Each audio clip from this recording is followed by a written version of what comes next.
देश की सबसे बड़ी एयरलाइन इंडिगो को तुर्की से लीज पर लिए गए प्लेन्स को लेकर राहत नहीं मिली है। डीजीसीए ने साफ कर दिया है कि तुर्की से लीज पर लिए गए 5 नैरो बॉडी प्लेन्स को ऑपरेट करने की इजाजत सिर्फ मार्च 2026 तक ही है।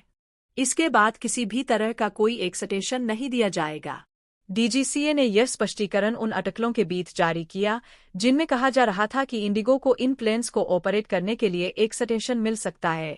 डीजीसीए ने स्पष्ट किया कि यह अंतिम एक्सटेंशन है और इसके साथ सनसेट क्लॉज जुड़ा है, यानी तय समय के बाद यह व्यवस्था अपने आप खत्म हो जाएगी।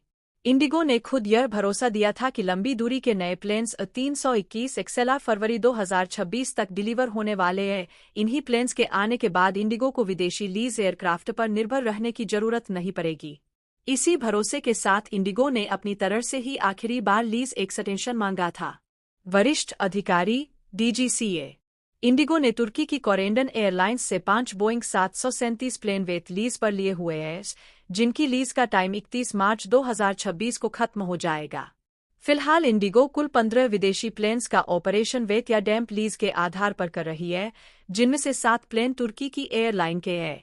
इस साल अगस्त में डीजीसीए ने इंडिगो को तुर्किश एयरलाइंस से लीज पर लिए गए बोइंग 777 प्लेन्स को फरवरी 2026 तक उड़ाने की अनुमति दी थी, लेकिन इसके साथ सख्त शर्तें भी लगाई गई थी।